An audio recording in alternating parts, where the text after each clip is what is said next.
prophecy.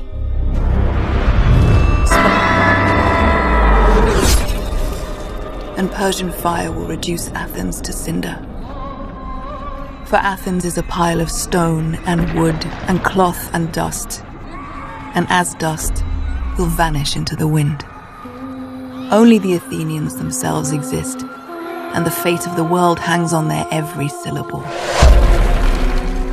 Bismillahirrohmanirrohim. Assalamualaikum warahmatullahi wabarakatuh. Doa movie lovers, dimanapun kalian berada. Semoga kalian semua dalam keadaan sehat dan selalu bahagia. Di kesempatan kali ini, saya akan menceritakan alur cerita film 300 Rise of an Empire. Penasaran dengan alur ceritanya? Ikuti terus Doa Movie. Jangan lupa like, komen, share, dan subscribe, serta hidupkan lonceng notifikasi, agar kalian tidak ketinggalan dengan alur cerita film yang lebih menarik berikutnya. Salam sehat selalu, salam lanang, salam sejati, Rahayu.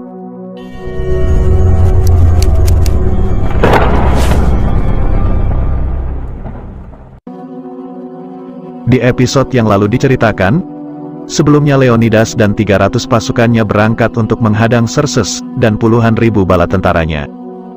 Xerxes meminta Sparta untuk takluk pada kekuasaannya, walaupun epos melarang Leonidas dan meramalkan jika Sparta dan seluruh Yunani akan hancur. Di celah sempit gerbang neraka, Leonidas dan 300 Spartan berhasil menahan Xerxes dan pasukannya selama kurang lebih 3 hari. Mereka membantai dan membunuh begitu banyak pasukan Persia, lebih dari yang mereka bayangkan. Walaupun akhirnya, Leonidas dan 300 pasukannya harus tewas secara mengenaskan, akibat pengkhianatan dari si bungkuk Ephialtes. Kisah heroik Leonidas dan 300 pria Spartan, yang gagah berani membela tanah airnya pada peperangan, yang dikenal dengan Thermopylae Battle, akan terus dikenang sepanjang sejarah, menjadi simbol keberanian serta kesetiaan. Dan langsung saja ya, kita beralih menuju alur cerita, 300 Rise of an Empire. Athenians exist. And only stout wooden ships can save them. And a tidal wave of heroes' blood.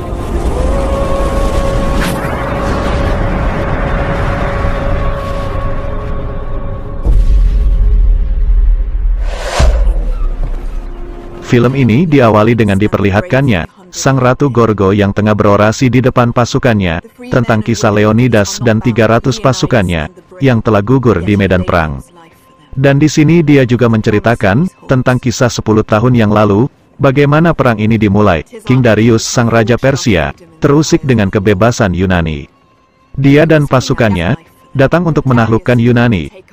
Mereka berlabuh di Marathon, dengan jumlah pasukan yang jauh lebih banyak, dari jumlah pasukan pertahanan yang dimiliki Yunani.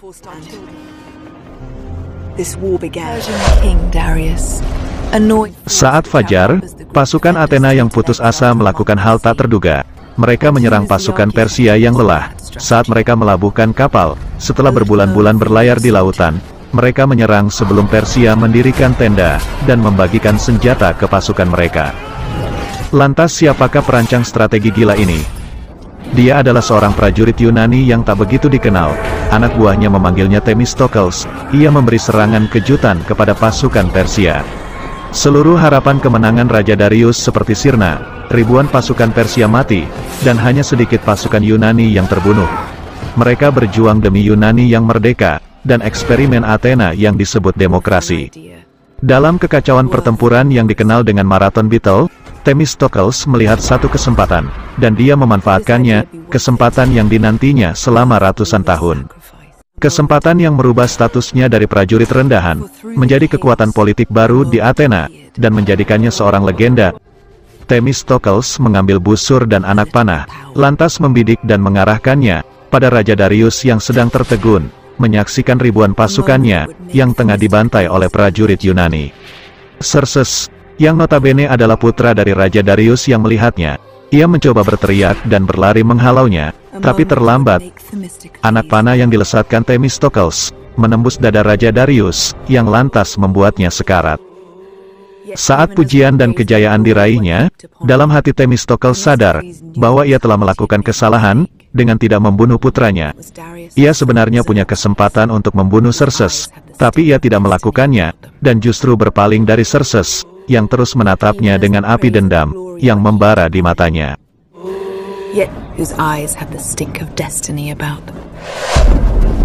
Kesalahan besar yang nantinya akan terus menghantui Themistocles selama hidupnya. Saat Raja Darius terbaring sekarat di istananya, semua jenderal dan penasehat terbaik kerajaan dipanggil istrinya. Tapi tak ada yang lebih hebat dari komandan angkatan lautnya, yang bernama Artemisia. Keganasannya yang seakan tertutupi oleh kecantikannya, kecantikan yang sebanding dengan kesetiaannya pada sang raja. Raja Darius sangat menyayanginya, karena dia telah memberikan banyak kemenangan di medan perang. Saat Raja Darius terbaring sekarat, ia berpesan pada Xerxes putranya, agar tidak mengulangi kesalahannya, dan meminta Xerxes untuk melupakan segalanya tentang Yunani, karena hanya para dewalah yang mampu mengalahkan mereka. Tapi tak lantas, Artemisia mencabut anak panah dari tubuh sang raja, untuk mengakhiri penderitaannya, dan Raja Darius pun akhirnya wafat. 7 hari 7 malam, Xerxes berkabung oleh duka. Pada hari ke-8, Artemisia memanipulasinya, dengan membisikkan benih amarah, yang merasuki Xerxes. Artemisia berkata, bahwa perkataan Raja Darius bukanlah peringatan, melainkan tantangan. Jika hanya para dewa yang mampu mengalahkan Yunani, maka Xerxes akan menjadi raja para dewa. Artemisia lantas mengumpulkan para pendeta, penyihir, dan ahli nujum, dari seluruh wilayah kekaisaran. Mereka mengurapi raja muda itu dengan ramuan kuno, dan mengirim Xerxes ke padang gurun. Saat dia kepanasan, kehausan, dan sekarat, dengan pikiran kosong, Xerxes memasuki suatu tempat, yang dimana para makhluk terkutuk, menghuni sudut hati manusia.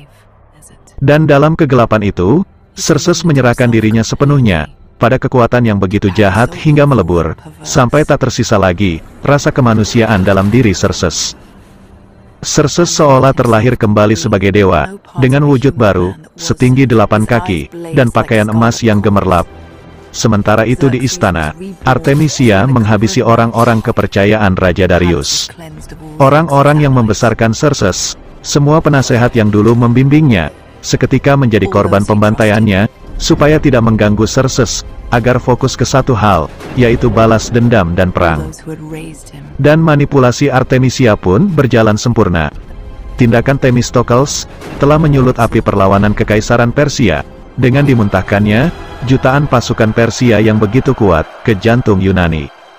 Dan kini, Themistocles harus menyelesaikan apa yang telah ia mulai. Xerxes lantas mengirim beberapa utusan ke Sparta, untuk meminta Sparta tunduk dan takluk pada kekuasaan Xerxes. Tapi, belum juga ada kabar tentang mereka, dan akhirnya, Xerxes memutuskan turun tangan memimpin pasukan, untuk menghancurkan Sparta. Sementara, Artemisia memimpin armada laut, dan menyerang ke jantung Yunani.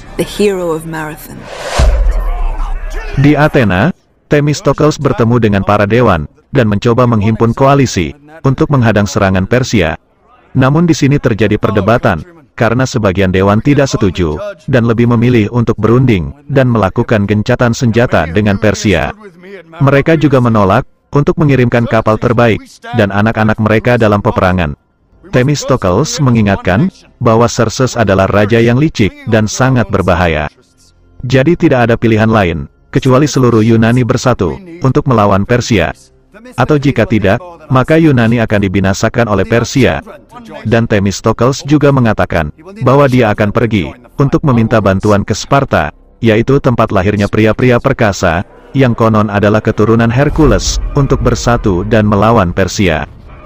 Mewakili armada persatuan Yunani, Themistocles pun lantas beranjak pergi menuju Sparta.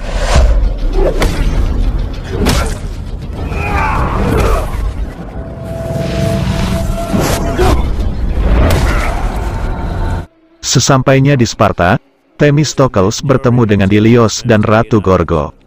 Saat itu, Raja Leonidas sedang pergi ke gunung, untuk berkonsultasi dengan Epos dan Oracle, tentang rencana peperangannya. Themistocles lantas menyampaikan, apa yang menjadi maksud kedatangannya, dan meminta Sparta bergabung, untuk melawan Persia, demi kebebasan seluruh Yunani. Tapi tentu tidak semudah itu, Karena, Sparta berbeda dari kebanyakan bangsa di Yunani lainnya. Itulah Sparta, tempat di mana para petarung titisan dewa, dan prajurit terbaik dunia dilahirkan. Tempat di mana sang raja berjuang, dan mati demi rakyatnya. Ancaman Xerxes terhadap Thebes dan Athena tidak berlaku di Sparta. Ratu Gorgo menolak untuk bergabung. Sparta tidak tertarik dengan persatuan Yunani, tapi hanya peduli pada kemerdekaan Sparta. Bisa dibilang, Sparta sedikit sombong dan agak arogan dengan kekuatannya. Kedatangan utusan Xerxes, yang meminta Sparta untuk tunduk belum lama ini, tentu saja menjadi suatu masalah, dan bagi Sparta, itu seperti sebuah tawaran yang tak bisa mereka tolak, sebuah perang untuk kematian yang indah.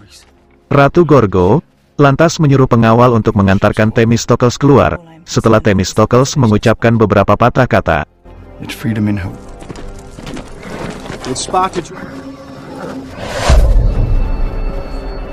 Sementara itu di kapal Persia, seorang tahanan dibawa ke hadapan Artemisia. Tahanan itu mengolok-olok para prajurit di kapal, bahwa komandan mereka adalah orang Yunani, dan mereka dianggap bodoh, karena telah menerima perintah dari seorang wanita Yunani. Dan Artemisia lantas menjawab, jika memang benar dia adalah keturunan Yunani, darah Yunani memang mengalir dalam tubuhnya, tapi hati dan jiwanya adalah milik Persia. Sebelum Artemisia akhirnya memenggal kepala tahanan itu, dan mencipoknya.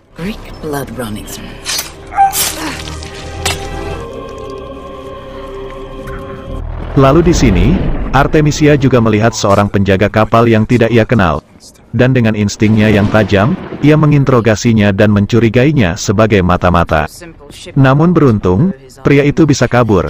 Setelah membunuh beberapa prajurit, dia adalah Schelias, seorang tentara Athena, yang dikirim untuk memata-matai Persia. Ia lantas melompat ke laut, dan menghindari anak panah yang menghujaninya.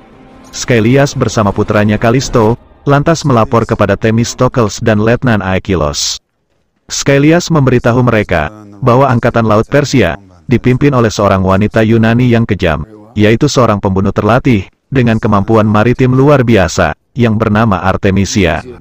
Melalui kilas balik, kita mengetahui, bahwa Artemisia haus akan balas dendam, keluarganya menjadi korban kekerasan perang, kotanya dihancurkan, semua orang dihabisi.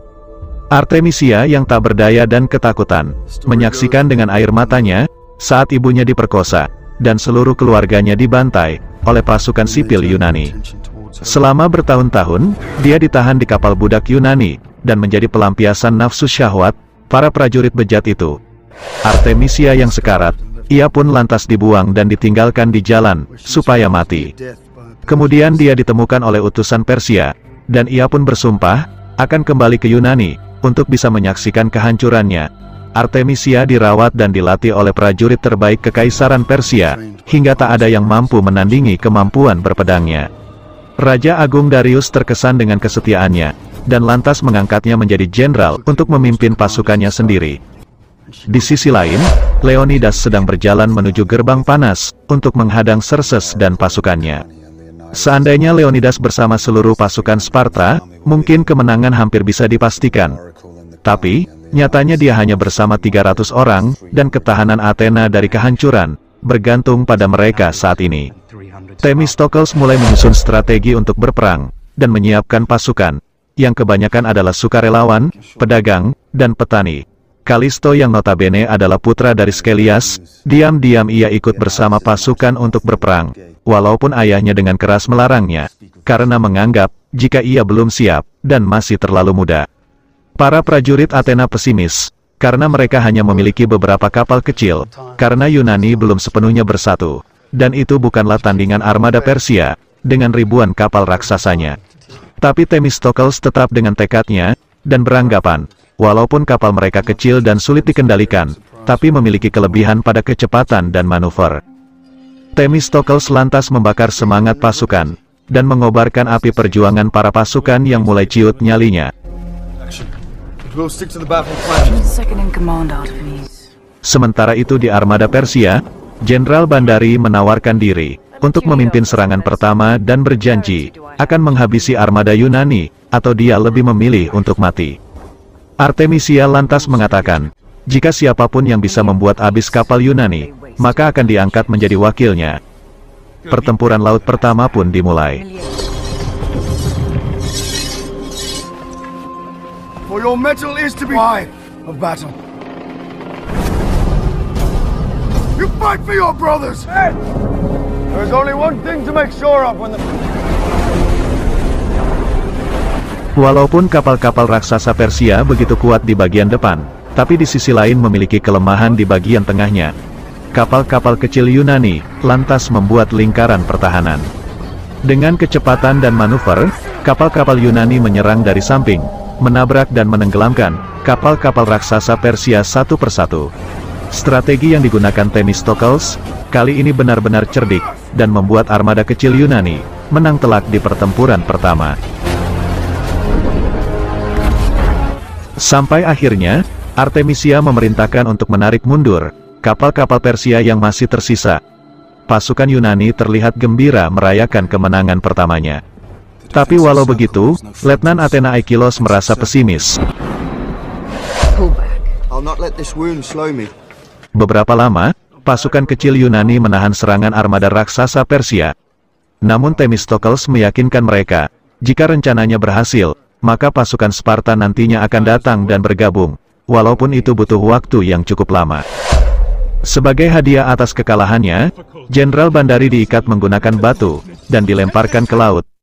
Artemisia sangat kecewa, karena walaupun dia bersama puluhan ribu pasukan, tapi kemenangan terasa begitu sulit diraih. Ia merasa seperti seorang diri, dan ia butuh seorang pendamping yang bisa diandalkan. Dan kali ini, Jenderal Kasani yang akan memimpin pertempuran, dan berjanji pada Artemisia, akan memberi kemenangan sebelum hari ini berakhir di pertempuran yang kedua.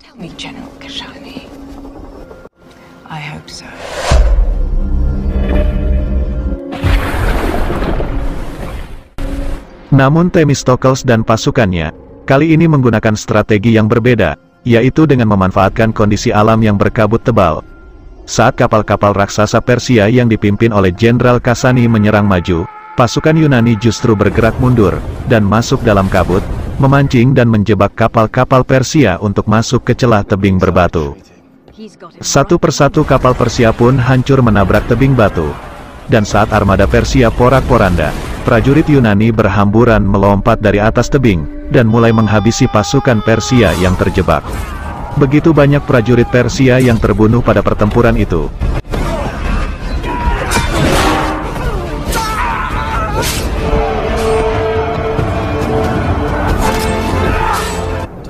Saat itu Schelias terkejut, melihat putranya Kalisto berada di tengah pertempuran.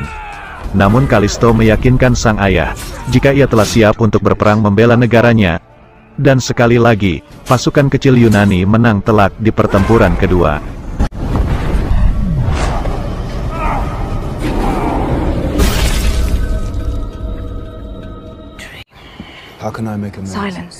Di sini Artemisia diam-diam kagum dan terpesona dengan ketangguhan dan taktik pertama yang digunakan Themistokles. Malam itu, prajurit Yunani sangat bersemangat merayakan kemenangan keduanya.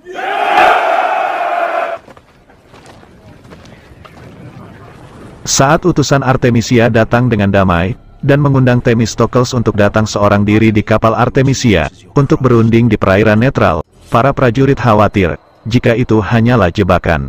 Karena, tidak ada jaminan, jika nantinya Themistokles akan kembali dengan selamat. Tapi utusan itu berhasil meyakinkan mereka, dan kemudian Themistokles pun ikut pergi untuk menemui Artemisia. Tidak dapat dipungkiri, sebagai laki-laki normal, Themistokles terkesan dengan keanggunan Jenderal Artemisia. Artemisia lantas meminta Themistokles untuk menyerah dan bergabung bersamanya. Lalu Themistokles berkata, untuk satu prajurit Yunani yang mati, Themistokles harus membunuh 1000 prajurit Persia, dan untuk satu kapal Yunani yang tenggelam, ia harus menghancurkan 100 kapal Persia. Persia mampu menanggung kekalahan berminggu-minggu, bahkan berbulan-bulan bila perlu. Tapi pada akhirnya, Yunani akan dikalahkan oleh jumlah pasukan Persia. Di sini Artemisia juga menggoda Themistokles. Sampai akhirnya, Themistokles pun tidak dapat menahan nafsu syahwatnya, dan akhirnya mereka pun bermantap-mantap.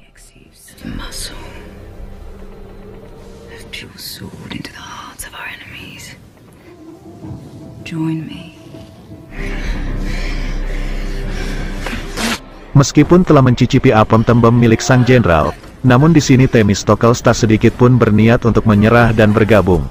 Hal itu lantas membuat Artemisia marah, dan memanggil pengawal untuk menyingkirkan Themistokles dari hadapannya.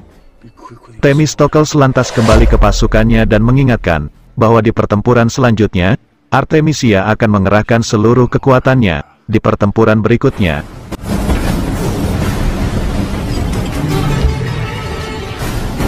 Dalam amarah, Persia melepaskan begitu banyak minyak bahan bakar di lautan, dan juga di kapal-kapal Yunani, serta mengirimkan pasukan berani mati, yang menggendong bahan peledak, dengan diikatkan di punggungnya.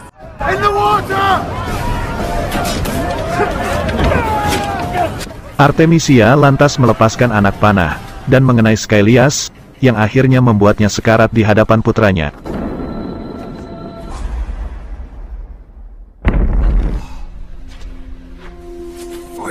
Selanjutnya Persia juga menghujani armada Yunani dengan anak panah dan bola api. Menyadari Persia akan membakar kapal-kapal Yunani, Themistokles lantas memerintahkan pasukannya untuk meninggalkan kapal.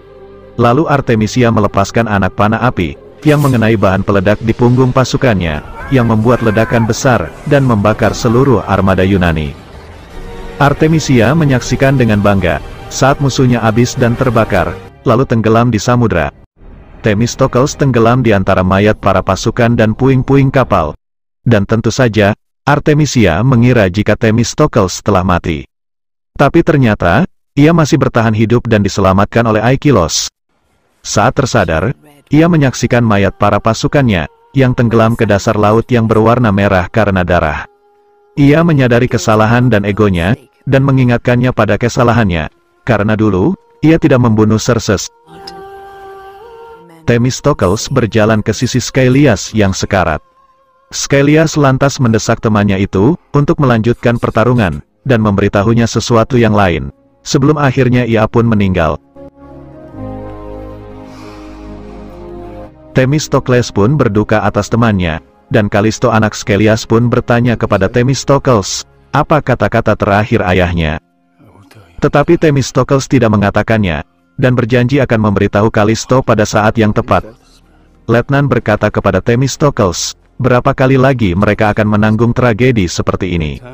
Karena banyak prajurit muda yang menjadi korban, lantas Themistokles mengatakan, bahwa ia pun tidak menginginkan ini semua, janda dan anak yang tumbuh besar tanpa ayah, serta menyaksikan nafas terakhir sahabatnya, akibat keputusannya. Tapi itulah beban dan konsekuensinya, sebagai seorang pemimpin. Sementara di gerbang neraka, Leonidas dan 300 pasukan terbaiknya, telah dikalahkan dan dibantai oleh Xerxes dan pasukannya, akibat pengkhianatan si cacat Ephialtes. Xerxes membiarkan pasukannya, melewati jasad pasukan Sparta yang telah binasa, akibat menentang Raja Dewa. Xerxes juga mengirim pesan dan menyuruh Ephialtes, membawa pedang Leonidas yang telah mati ke Athena, dan memperingatkan, bahwa tidak ada yang bisa menghentikan laju kekaisarannya. Dan selanjutnya, Xerxes akan menuju Athena, untuk membakar dan melenyapkan kota mereka yang indah dari sejarah. Themistokles mendengar berita ini dari Daxos, pemimpin Arhadian.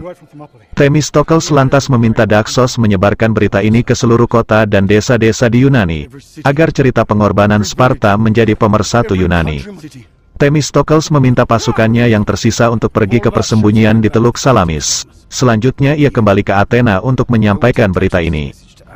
Ephialtes telah sampai di sana, dan ia lalu menyampaikan pesan dari Xerxes. Namun di sini Ephialtes terlihat menyesal, dan merasa bersalah atas pernyataannya, dan siap menerima hukuman atas semua perbuatannya. Tapi Themistokles mengampuninya, dan menyuruhnya kembali pada Xerxes, dan menyampaikan bahwa Yunani akan mengerahkan semua kekuatan yang tersisa, dan bertempur sampai mati di Teluk Salamis. Kemudian Themistokles pergi untuk menemui Ratu Gorgo Spartan. Di sana ia bertemu Dilios yang mengingatkannya, bahwa dia tidak akan mendapat sambutan ramah dari ratu yang sedang berkabung, atas kematian suaminya. Themistokles berbelasungkawa, atas kematian Raja Leonidas, dan meminta dukungan Ratu Gorgo, untuk bersatu dan bergabung mengerahkan pasukan dan kapalnya, guna melawan Persia. Tapi Ratu Gorgo menolak dan mengatakan, bahwa pengorbanan Raja Leonidas dan 300 pasukannya sudahlah cukup.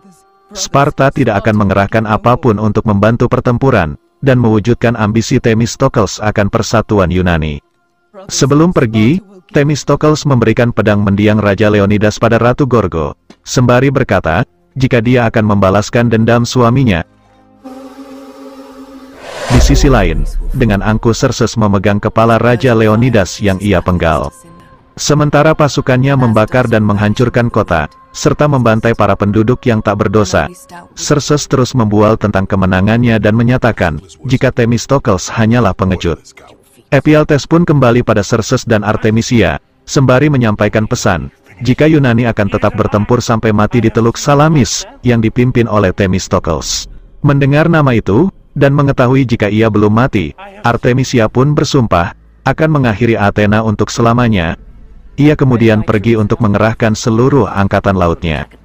Di sini Xerxes lantas mengingatkan, agar Artemisia mengirim pasukan pengintai terlebih dahulu, untuk memastikan, jika itu bukanlah suatu perangkap.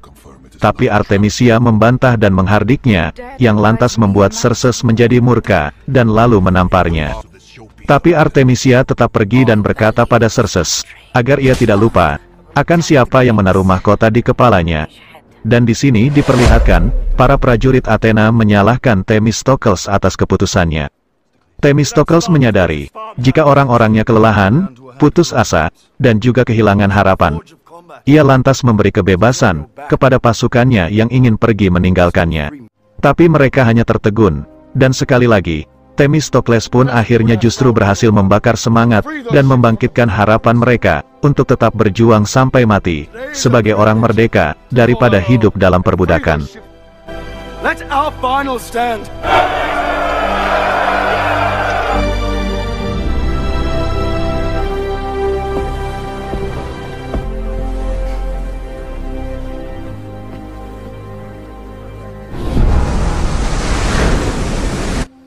Di pertempuran terakhir yang dikenal dengan Salamis Battle, Artemisia memimpin dan mengerahkan semua kekuatan angkatan lautnya dan memastikan, jika Yunani akan dibinasakan, dan bertekuk lutut di kakinya kali ini. Namun, Themistocles merencanakan sesuatu, untuk mengincar dan mendekati Artemisia, karena ia tahu, tanpa Artemisia, armada laut Persia akan kehilangan kekuatannya. Tapi meskipun begitu, pertempuran ini tetaplah tidak seimbang. Jumlah kecil kapal dan pasukan Yunani harus menghadapi armada raksasa Persia dengan ribuan kapal dan pasukannya dalam perang terbuka. Dan tentu saja, ini seperti misi bunuh diri. Kapal mereka lantas bertabrakan, dan mereka mulai bertempur membabi buta, serta membunuh musuh sebanyak yang mereka bisa. Di sini, Themistocles lantas mengeluarkan dan memacu kudanya melewati pertempuran dan puing-puing, untuk mencapai kapal Artemisia. Sampai akhirnya, setelah membunuh banyak prajurit, Themistocles dan Artemisia berhadapan, dan terjadilah duel maut antara mereka. Namun untuk kali ini, bukanlah duel untuk bercocok tanam ya pemirsa.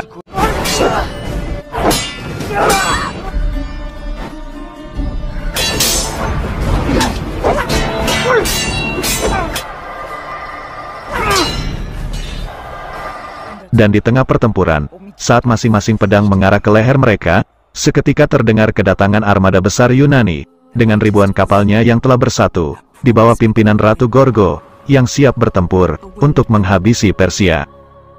Di tengah pertempuran, Themistocles enggan menurunkan pedangnya, dan mendesak Artemisia untuk menyerah, karena kini dia telah terkepung. Tapi, tentu saja tidak semudah itu. Karena, tentunya ini menyangkut tentang harga diri seorang jenderal. Di sini, Artemisia masih berusaha melawan, sampai akhirnya, ia pun harus tewas tertusuk oleh pedang Themistocles.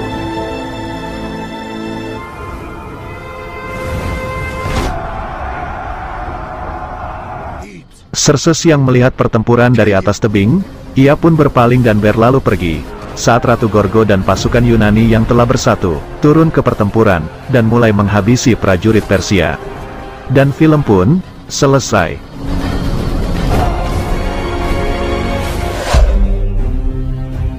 Sekian dulu, alur cerita film dari kita. Mohon maaf, jika ada salah-salah kata, dan sampai jumpa lagi, di alur cerita film, yang lebih menarik, berikutnya. Jika teman-teman penasaran, ikuti terus Doa Movie. Jangan lupa like, komen, share, dan subscribe, serta hidupkan lonceng notifikasi, agar kalian tidak ketinggalan, dengan alur cerita film, yang lain. Jika teman-teman ada saran dan kritik, atau referensi untuk alur cerita film selanjutnya, silakan tulis di kolom komentar. Salam sehat selalu, salam lanang, salam sejati, rahayu, wassalamualaikum warahmatullahi wabarakatuh.